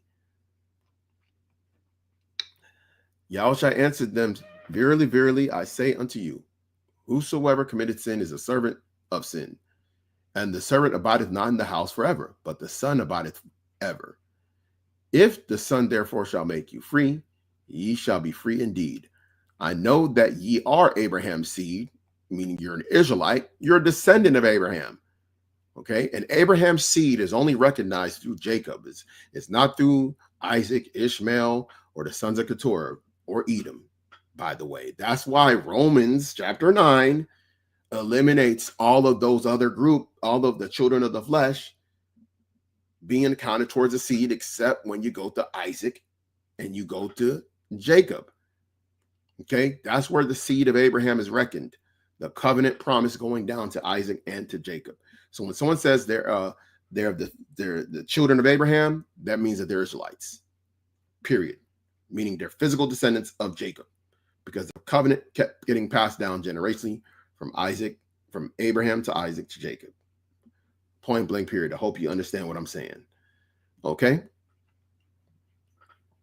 So he says, I know that you are Abraham's seed, but you seek to kill me, because my word hath no place in you. Okay.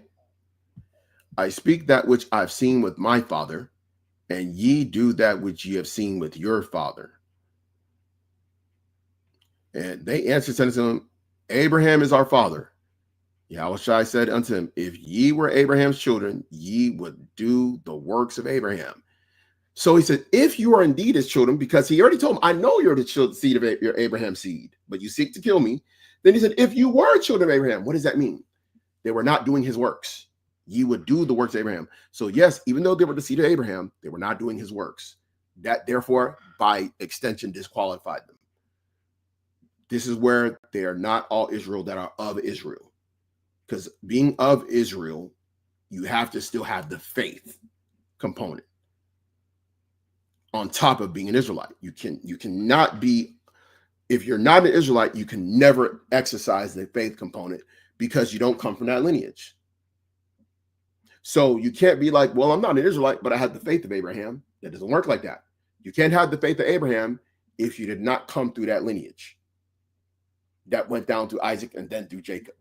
It's impossible for you to have the faith of Abraham and not be a descendant of Jacob. It's impossible. It's impossible. This is the reason why when heathens get access to the Bible, they have to add all this heathen-like dogma. They got to add heathenism and other religion and other religious belief systems into the Bible because they cannot believe in him as it is written. They can't.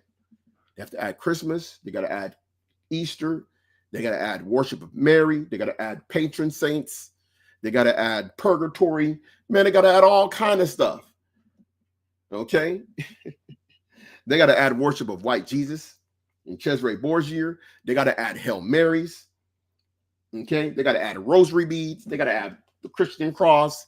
They got to add all this other stuff that don't have nothing to do with faith in Yahushua HaMashiach in the gospel. Nothing. They got to add all these other things because they're not the children of Abraham. Neither do they have the works of Abraham. That's why they need all these extra stuff. And they got to add all these other works of the flesh to justify themselves.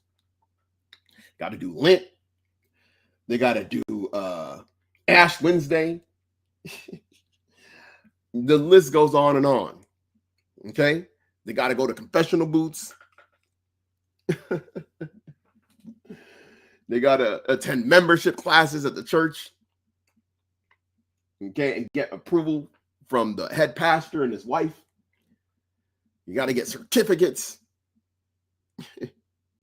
Remember, after the rudiments of the world and not after Mashiach. After the rudiments of the world and not after Mashiach. We having fun here, Akim. We having fun. Okay? We having fun here. So, let's continue going on. Verse 40. But now you seek to kill me, a man that had told you the truth, which I heard of God, that did not Abraham. Ye do the deeds of your father. Then said they to him, we be not born of fornication. We have one father, even God. And Yahushua said unto them, if God were your father, ye would love me. For I proceeded forth and came from God. Neither came I of myself, but he sent me. Ye do not understand my speech. Why do ye not understand my speech? Even because ye cannot hear my word. Ye are of your father the devil, and the lust of your father ye will do. He was a murderer from the beginning, and abode not in the truth, because there is no truth in him. When he speaketh a lie, he speaketh of his own, for he is a liar and the father of it. And because I tell you the truth, ye believe me not. Which of you convinceth me of sin? And if I say the truth, why do ye not believe me? He that is of God heareth God's word. Ye therefore hear them not, because ye are not of God. And again, this is where the Romans 9 and 6 come from. Okay? Not, and we'll go share this tab. Not as though the word of God had not effect, because remember, Yahushua was preaching the word of God, but they were rejecting it. And on top of that, they were seeking to kill him. So the word of God that was being spoken by Yahushua had none effect for them. So therefore, for they are not all Israel, which are of Israel. This is where you get the Israel of God, okay? The Israel of God are those that are of the seed of Abraham, like Yahushua admitted that they are of the seed of Abraham, but they did not have the works of Abraham. Okay? That's why they were missing the second component. Okay? And let me see if I can find it real quick. Yeah, so yeah, that's what it is. In fact, we don't need to go any deeper just for the sake of time. So let's go ahead and go back. Okay. So that's why it says, so faith in the covenant promise rather than genealogical alone became the spiritual mark of true Israel. And this is correct. From a biblical standpoint, you needed to be not only the seed genealogical paternal lineage of Israel, but you need to have faith in the covenant, in the gospel. The spiritual marker, this is the DNA test, the spiritual DNA test, which I've talked about that before. The spiritual DNA test of being Israel is the faith component, not just the lineage component. What these Christians do is they disregard the genealogical opponent, and they say, no, you don't need to be a descendant of Jacob. You could be Edom, Canaan, Mizraim, Ammon, Moab, Ishmael, and guess what? You still get this. And you know what's funny about that? When you go through the book of Genesis, the Most High had different children of the flesh. Ishmael rejected. Sons of Keturah rejected, sent away. Edom rejected. Promise and birthright given to Jacob, rejected. Esau crying, he got rejected. Now you got Christians. You see, what we understand is that timelines, that the way we look at timelines, because we think like natural men and we don't think spiritual, we don't understand that Esau getting rejected, Ishmael, sons of Keturah getting rejected, that to the Most High is like 2.5 days ago. That's like 3 days ago to the Most High. That's like if somebody got rejected for something and was like, hey, you're not a member of, like, imagine if you tried to enter into a membership, right? Let's say you and 3 other people are trying to become a member of an exclusive club, right? And this exclusive club gave you access to all kinds of power, almost like being an Illuminati. You get access to all kind of power. As soon as you join this club, you're getting a bank account, a Swiss bank account filled with, $1 billion. You get all expense paid travel anywhere in the world. This includes private jets, first class flights, because you're part of this membership. You're getting free meals, massages, and all that wherever you go on the planet when you get into the exclusive club, right? It's you and two other people. It's 3 of you. Y'all go to try and get membership. The people in the committee, they examine all 3 of you, and they prefer you. They prefer you over the other 2, and they say, hey, you get this exclusive membership. You're going to get $1 billion. You're going to get a Swiss bank account with $1 billion. And anywhere you go in the world, you get to travel and represent our membership group. You get to represent our exclusive club everywhere you go. Everywhere you go, when you show them this card, they're going to give you like a card. Let's say it's like this. It's just exclusive card that has the name of this exclusive group that you're a part of. And everywhere you go, when you book flights with PJ, first class, you just tell them, I'm part of such and such membership club. This is my membership ID number. They say, nice to meet you, sir. Where in the planet do you want to go? And what hotels do you want to stay? And what meals do you want us to have ready when you get there? So now you got into this club, right? Think about this. You get into the club, you get this access, you get this $1 billion Swiss bank account, anywhere you want to go, anywhere you want to lodge, and anything you want to eat, everywhere you go. You get in, the other two people that were with you, they don't get in. Then imagine the following week, they're telling you, hey, man, I know that you got access to all that stuff, But we too also think we should have access to this exclusive membership club that you're a part of. What are you going to tell them? You're going to say, you know what? How's that possible? When last week you went with me and both of you were rejected and I was accepted. They already examined you. They determined that you two were not worthy to be a part of this membership club. So why are you acting crazy that you should still have access to this membership club? I'm a member. I get the access, and I have to adhere to certain things in order to maintain my membership. But as long as I adhere to these things, these particular components of faith or belief in this membership club, I do not lose access. And this access that I have will be passed down to my children as well. It is what it is. That is exactly what we are in. And that is exactly how fast, less than a week from the promises being made. In the eyes of the Most High, 1,000 years is as one day, and one day is as 1,000. This, what you think is 1,000, 3,000 years is not far off to the Most High. That's like a day ago. Each 1,000 is like a day ago. Why would he switch up that fast and give a man and his descendants exclusive membership access to eternal life, which is the ultimate membership club on the planet? And then he's going to give it to people that he already rejected and said, hey, send him away. Send him some money and send him away. Let Ishmael build his own little thing. He's going to have his own little empire. Sons of Keturah, give them their stuff. Esau, go and take over Mount Seir.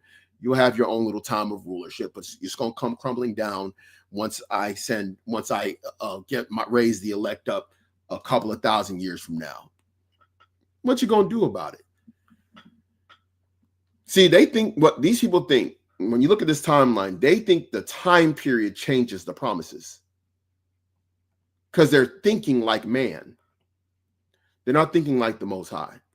That's why they have these time periods and they think things should change because time changed and people changed places and were scattered out of the land and lost access to the temple and all these different things. They think, oh, that's going to change in the eyes of the Most High. It didn't change. And we have to be very much aware of that, and we have to stress that as well as we defend the gospel. So, conclusion: to be recognized as an Israelite or descendant of Jacob originally, no, this is the Orthodox way. That's why I say we're Orthodox Christians, because we adhere to Orthodox or original ways. You dig? You had to biologically descend from Jacob through his sons, especially through the father's line. That's it. Okay? That is what made you an Israelite. Whether you believe you're an Israelite or not, whether you decided to worship an idol, this is what made you an Israelite. 2, additionally, you became an Israelite by entering the covenant, circumcision, Torah observances, and Yahweh worship. This is how you maintained your position during the period. This is the reason why you see when you go into the book of the gospel accounts, you see that those that were adhering to the observances of the law and doing the worship and the services of God, like who was an example? Yeah, the father of John the Baptist. Okay. You even have John the Baptist. Okay. And then you had, what's her name? I forgot it. Her name is kind of escaping me, but she was of the tribe of Asher. Okay, the mother. And how their adherence to the covenant and them keeping the laws of the Lord blamelessly, they were rewarded with a child who would later usher in the time of the Messiah, who was John the Baptist. Okay. Remember that the father, okay, of John the Baptist was out of what? The course of Abiah, okay? And he was a Levite. So that's how the Most High reckoned his people that were close to him, those that were faithful during that time period. And now you go on, verse 3, it says culturally and historically. So cultural and historically, Israelite identity evolved from tribal, paternal to genealogical religious. Now, tribal paternal just means an Israelite from Jacob, and then the sons. Remember the 12 tribes, right? And the or the priests or the Levites, right? That is how you went beyond just being an Israelite. You were also the tribe of Judah, Benjamin, Levi, Simeon, Gad, Reuben, Naphtali, so on and so forth, right? So we had additional lineage identities beyond being an Israelite.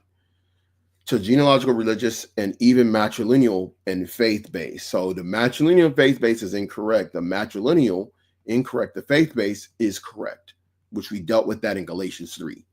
Okay, Galatians 3, Romans 9 go into both you being a seed of Abraham, which is a lineage-based thing, and having faith like unto Abraham, which he also dealt with in John chapter 8, where Yahushua had the discussion with Israelites, which he had to condemn them because of the fact that they didn't have faith in his word. Okay, so scholarly consensus. The scholarly consensus, which is the more modern view, is early Israelite identity was a religious ethnic confederation, not a purely racial or genetic group, which is one of the things that a lot of these people say. I'm going to give you an example. There's a guy, Genesis 49ers. This is what he says. He takes this scholarly consensus approach, which is a modern day approach that says that Israelites were not a real people. They were simply Canaanites who believed in the worship of Yahweh cult. And therefore, their racial identity was not pure or specific to a particular set of people, but it was a conglomeration or confederation of different ethnic groups that came together and decided to form this identity of being an Israelite through faith and worship, through worship of the cult of Yahweh. Okay, and that's what they say. So that's all we're going to do in regards to this. But we already kind of stressed on what it really meant to be an Israelite. But we also gave you the other components that the detractors say against it. Okay, so hopefully this is edifying to you, brothers and sisters. And again, I want to give all glory and praises to our Heavenly Father, Yahweh, and we do so in the name of our Lord and Savior, Yahweh Shai. Grace and mercy be bound to the hopeful elect scattered throughout the four corners of the earth. Shalom.